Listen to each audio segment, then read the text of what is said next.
Welcome to the Elevate Care podcast, the place where healthcare professionals and visionaries come together to explore healthcare innovation. I'm Nishant Savathsan. I'm joined today by David Norris, the CEO and co-founder of Affineon Health. Welcome, David. Good morning. Nice to be here. So the topic for today is AI in healthcare, empowering providers and reducing burnout. AI, of course, has been pervasive. It's a big topic of conversation across many industries, spaces, and markets, but certainly in healthcare. Is that something you've been experiencing?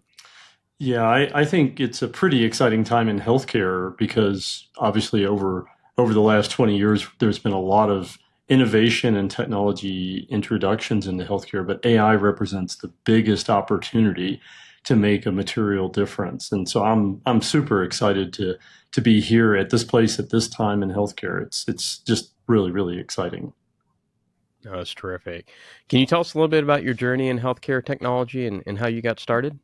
Sure. So I've been in healthcare over 20 years. I started off working on some of the early imaging solutions in healthcare and have worked on the provider side and the payer side quite a bit. I'd say my heart is on the provider side. I think doctors and providing teams have incredibly hard challenges. And over the last 20 years, their jobs gotten harder and harder. There's more documentation and more administrative systems that they have to do while also seeing tons of patients. So as a technologist, I kind of view it as our mission to equip them with the best tools possible. And AI is just a really, really exciting new technology that can help. Yeah, no, that's terrific. I couldn't agree with you more. Listeners will recall I've shared previously, my wife is a physician too. And, any advancements that are delivered on the technology side that helps make her life easier, I quickly hear about it, right? So it could be ambient scribing. And then when I heard about what your company does, I was sort of like, yep, I could see this being something that she'd be really, really interested in learning more about. Yeah, well, I went out back several years ago and spent a lot of time with providers just asking them about the inbox. Said, hey, what do you think of the inbox? And the reaction I got was hilarious. There was more passionate hatred for the inbox Sure. than I have ever seen. The comments I'd get back was like, I hate it. It's the bane of my existence. I can never get, caught up. And I was really taken back by how profound that reaction was. And it was consistent across 100% of the providers. It wasn't just a few. So that's what got me so excited about building this business. Yeah, and I mean, you could see it from both ends, right? From a healthcare patient perspective, the provider is much more accessible, which is terrific. And if you're someone like me, you're gonna have a ton of questions, right? So once one question's answered, you ask the next one, the next one, the next one. And the provider on the backside, they're just not getting more time, right? So whether it's a chat message or an email, and then of course you've got the in-person visits, all the charting, it just feels like it's nonstop. So to hear that you and your teams are focused on providing relief so providers can focus on providing care, I just couldn't think of a better solution or more opportune time. Yeah, I think it's interesting. The electronic health record introduction, starting back 15 or 20 years ago, was a good thing. It standardized patient charts and interact. Kind of the ability to share information across health systems. That's all good. One challenge, though, was that it didn't take a lot of input from providers. So it was more around billing. And so as providers have now, had to experience the brunt of the introduction of EHRs, all of us as patients love it because we can send our doctors messages and ask them all kinds of things. But for them, they still have to see 20 patients a day, and they still have to stay up late at night catching up on things. So in some sense, they sort of got squeezed in the middle between this Yep, rollout of EHRs and the demand to continue seeing more and more patients. So it wasn't really fair for them. I agree. So you've touched on this a little bit so far, but if you kind of crystallize it, you think about physicians, providers, they're experiencing burnout. How does your solution specifically help them? So you talked about the pain points, of course, but where your solution's been in place. Can you share a little bit about how providers have reacted? Yeah, well, our solutions, it's pretty exciting because if you think of it conceptually, it's very easy. If every provider out there could have a dedicated assistant to triage their inbox every day, they'd love that. But of course, there's not enough budget to hire an assistant for every provider out there. So what we've done is built an AI agent that can, under provider control, triage the inbox 24 hours a day, 7 days a week. And that it cost about $2.50 a day. So this is a perfect example of how AI can help in an area where we're really giving providers the capability that they would love to have, they just haven't been able to afford. And the interesting side effect is that as our AI agents are triaging the inbox and sending messages to patients saying, "Hey, we got your lab results back, and they're normal," that gives the patient better satisfaction because now they're getting a quicker response rather than having to wait a week. And we've probably all had that situation where you get lab results back and you're wondering like, "Hey, what does this mean?" And your doctor's not telling you anything, and you're like getting a little more anxious and a little more anxious. Well, we can actually resolve that now because with our AI agent, let's say a patient's analyte, let's say they have an LDL and it's slightly elevated, or an HDL, and with the AI agent, we can very quickly send them a note going, "Hey, while that's slightly elevated, it's not clinically significant. You don't need to worry." So we bring the stress down for the patient. And we do that within a few minutes of the lab coming in, let's say on Sunday morning. So now the patient isn't sitting there worrying and getting ready to send a note to the patient, to the doctor saying, "What does this mean?" And that then, of course, compounds the inbox problem.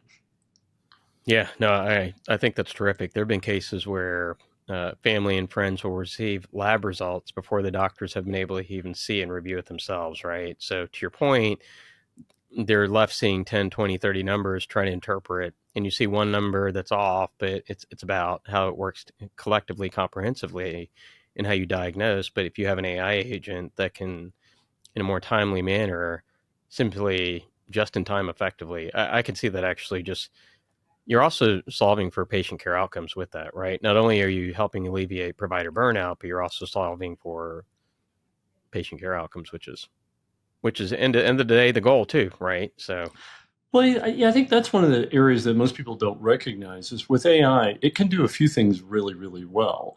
Like in our system, we can speed read an entire patient chart, 10 years of history in 3 seconds.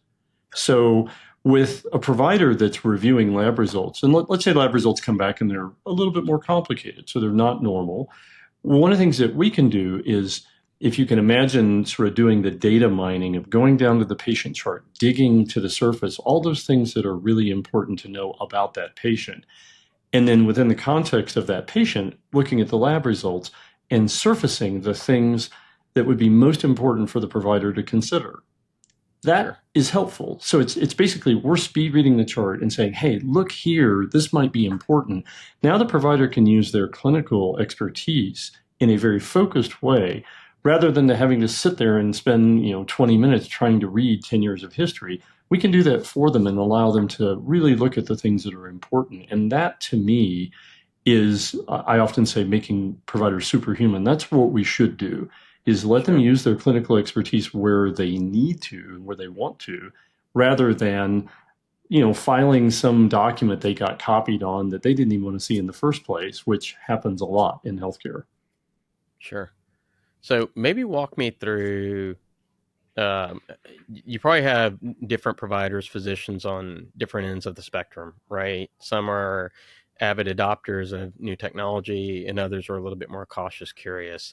So for the one that's, if you think about it more broadly, how do you get folks over that adoption curve, right? If there's somebody that's kind of wants to see something more tried and true versus bold and new, just can you maybe walk me through sort of the journey y'all have been on there? Yeah, we work with a pretty broad set of providers. We've got customers that have thousands and thousands of providers, and then we have individual practices that have like one or two docs. Sure. What we've seen has actually been very interesting from an AI perspective.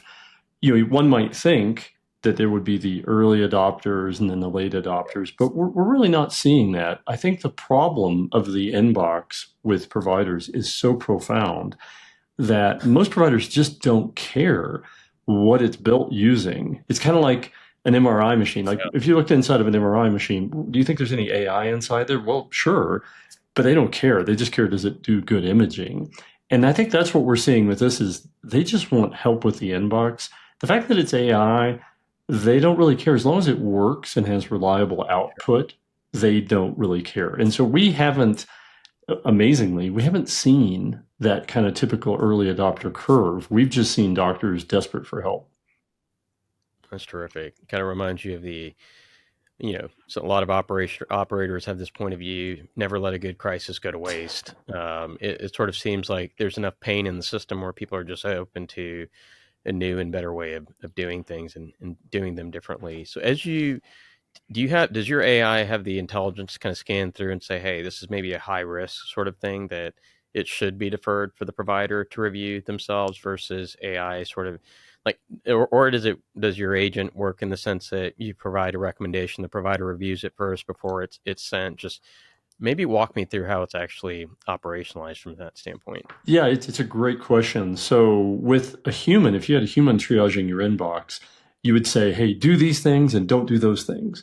And so with Right. AI, we do the same thing. It's done Okay. in a thing called a protocol. So we have a set of protocols that very specifically say what we should handle with AI and what we should not handle.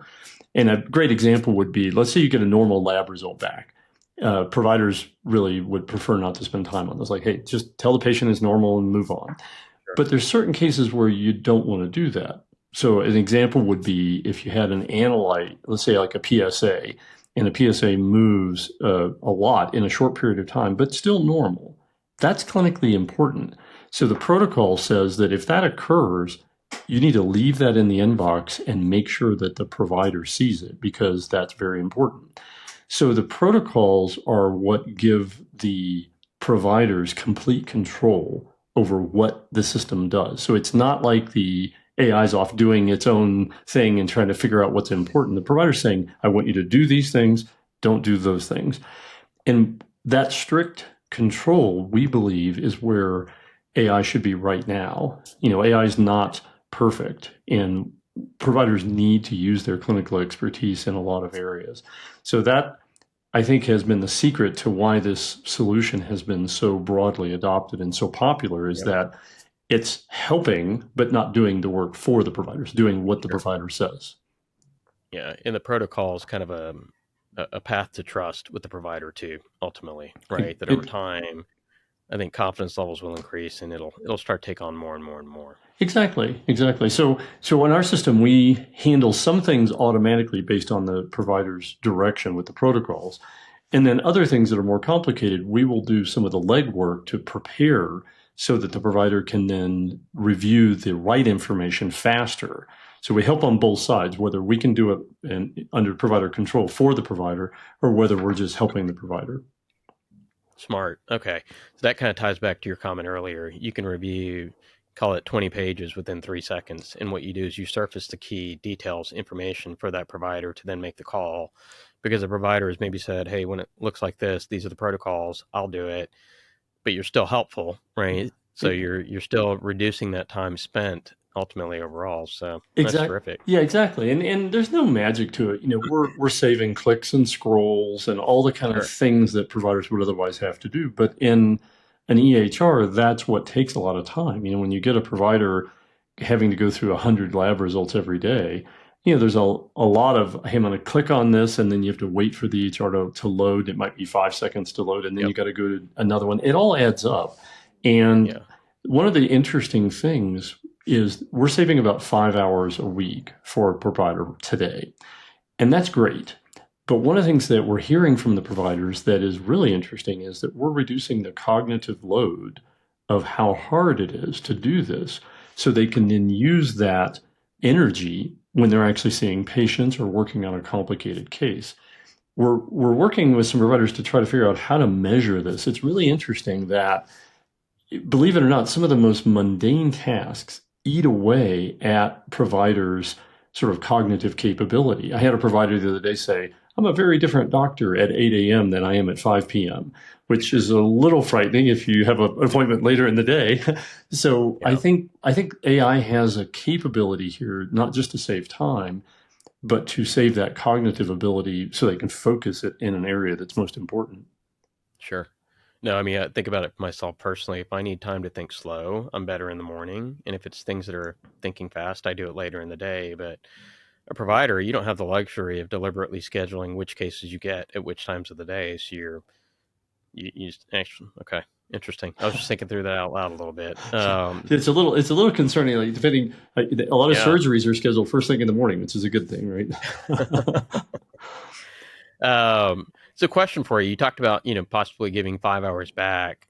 Do you anticipate they'll be able to keep those 5 hours, or do you see hospital and healthcare systems giving them additional things to do to fill up those 5 hours? Just, based on what you've seen, you've talked about 20 years in the space, kind of, and what I'm trying to get at is does the space and the market and the system start to recognize there's a limit in how do I manage and solve for provider burnout, and start recognizing the value of these tools that are being, and what you try to balance it out against is ultimately all this stuff is a business too, right? So there's a productivity driver and a metric. Just curious kind of how you think about that evolving or not over time. Yeah, it's a very insightful question. And I, 2 years ago, had I think, one impression, and today I think I have a little bit different impression. So what we've seen with the large health systems is what you would expect. They care a lot about their providers, and they care a lot about driving more revenue, which generally means more patient visits.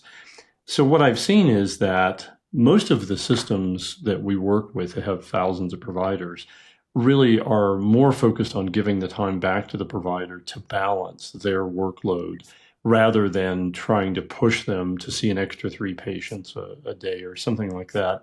And you could imagine both scenarios, and I don't think there's any one way that it would work. Sure. But I'd say right now, 70-80% of what I'm seeing is they want to give providers a life back and use that to retain those providers because it's so expensive for them to replace a provider that burns out. So I would have probably said 2 years ago, I probably would have said, more of them would have tried to drive more revenue. But today, we're not seeing that. We're seeing systems really try to take care of those providers, reduce burnout, give them ability to have dinner with their family, and not have to go get in the inbox for another 2 hours.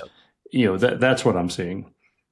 Yeah, you're looking at the total cost, and the cost of losing one is actually more expensive than, an additional patient two or three, to your point. Well, and the quality of care, to your earlier point, you can only do so much, right? When you see so many patients, at some point, you become a less effective doctor at 5 p.m. So if you give people a little bit more time, and what you'll hear today is, you go to a doctor and say, hey, what do you do with the inbox? They'll say, well, I squeeze a little inbox time in before the patients, and I squeeze a little in between patients, and then I end up spending a lot of time after dinner. And so by taking 5 hours a week and just giving some of that time back, what you'll find is that they will take a moment. Maybe they'll have lunch at their desk where in the past they wouldn't even eat. And so it's all those little things that add up to try to really retain the quality physicians that these organizations have that they'll otherwise lose. Yeah, no, it's terrific. So obviously very focused on provider kind of alleviating burnout and load with the inbox. Just where do you see broader adoptions of AI as you think about kind of the total workforce of healthcare more broadly? Just kind of where do you see it starting today, and then maybe take a 5-10 year view, just given the current adoption rates you're seeing. Well, I think I kind of view the inbox as a starting point for the kind of things that we're doing to deliver value for the providers. We're moving in, and we're about to introduce a care gap closure solution that leverages the inbox as a way to help get patients to do those things that they might not have done. So, doctor orders a Cologuard or a colonoscopy or a mammogram. 30-40% of the time, patients don't do it. And so we now have the ability to help the provider. So think like making them superhuman, to send a very customized note to the patient articulating what was discussed in the last encounter and reinforcing that, hey, we really need to do this test. And AI is really good at having an empathetic side to the communication. So we can take an empathetic tone, like, hey, I know you're worried about the results. I know it might be a little scary, but we still need to do that test, and it's important. And so by doing this, now you can go from solving an immediate pain point with the inbox to solving a bigger problem in closing care gaps, which a lot of large organizations struggle with how to do that. You've probably got a reminder from United Healthcare. You should get your wellness check, and delete, delete, delete. Nobody cares about that. That's a big problem. I agree, especially for the United Healthcares of the world. It's patient adherence to doctors' orders is really what it comes down to, and people get busy. They're well intended, and then you have different cultures. There's kind of cultural norms and how you handle that. And so, if you can leverage AI to sort of advance or improve upon patient adherence, I think you ultimately deliver better patient care. So, which is the ultimate goal. Exactly. It's interesting because my pup, I take him to the vet, and my vet follows up a lot more than any doctor I've ever seen. I mean, I get notes back, how's Wolfie doing? How's that drug working? How's he feel? Okay. I'm like, wow. I mean, literally, wow. And then you go to your primary care physician, and unless you send them a note saying you need something, you'll never get follow up. And so that's an Yep. example of why care gaps exist because, the doctor orders it. If you don't want to do it, they're like, well, it's up to you. You didn't do it. And what we're doing is introducing AI to help them. Let's say a provider has 3,000 patients in their panel.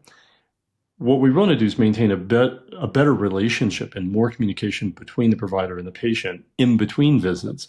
How many times have you got a note from your doctor going, hey, is it great to see you? It's been 3 months. How are you feeling? Never happened. Right. But with AI, it can. That's terrific. So you think about AI in cybersecurity specifically. There's data privacy, all these concerns. I think every other week you'll hear about some hospital healthcare system, receiving an attack.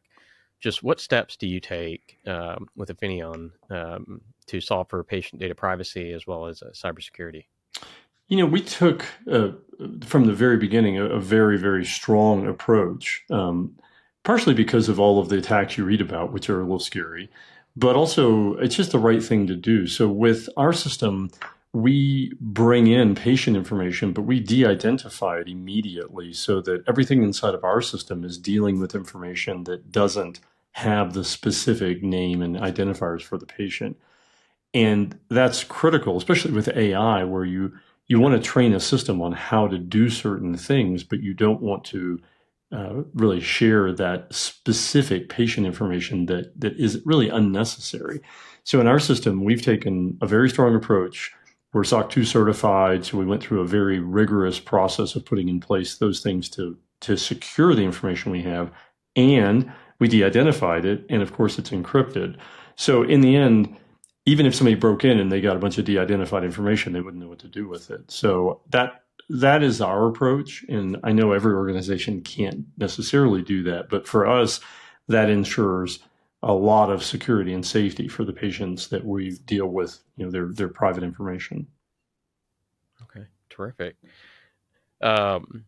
Just you talked about a lot about how you get a lot of providers and physicians over the adoption curve for AI specific to your solution.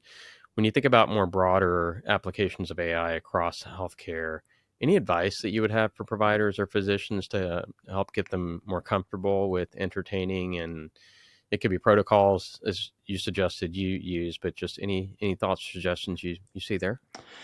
Yeah, a couple of thoughts. One, more and more, it's common that organizations are forming an AI governance committee or board that can set in place some standards around across all the systems that you're adopting. What should you look for? And I think that's a reasonably good idea. A lot of large organizations have begun doing that, but some of the smaller ones haven't. And I think as practices are going to adopt more and more AI-based solutions, it's important to at least think about those key elements, like what is it okay for it to do? What is it not okay for it to do? And what kind of transparency? If a patient's, one of the solutions we're introducing is a great example. We're introducing a voice agent that can call a patient and tell you about your lab results.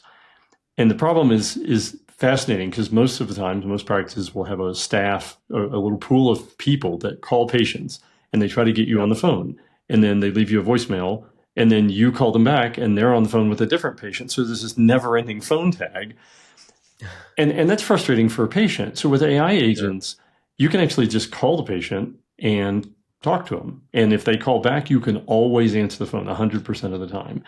So in that example, there's a transparency need, which is you're talking to a voice AI agent. So in our system, we identify right up front, I'm a voice AI agent for this practice, and I'm here to help you understand your lab results. And by doing that, that gives some transparency to the consumer that they're not talking to a human. Even though it may sound really good, it's not a human. So that's an example where practices need to be considerate around putting in place some standards around, like, should you disclose that or not? And I think that is really going to be critical as people adopt more and more systems where there's AI everywhere. That concept of what is right for your practice, what should you do and what should you disclose?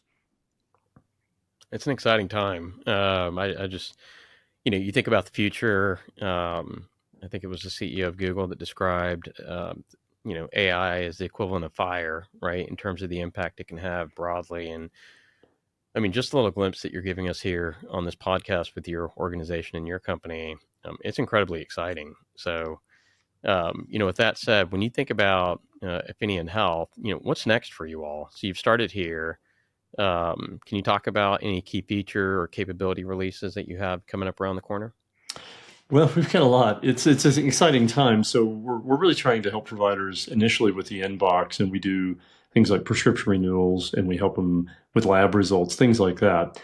As I mentioned, we're introducing a voice agent to help call patients, and we're doing a care gap closure.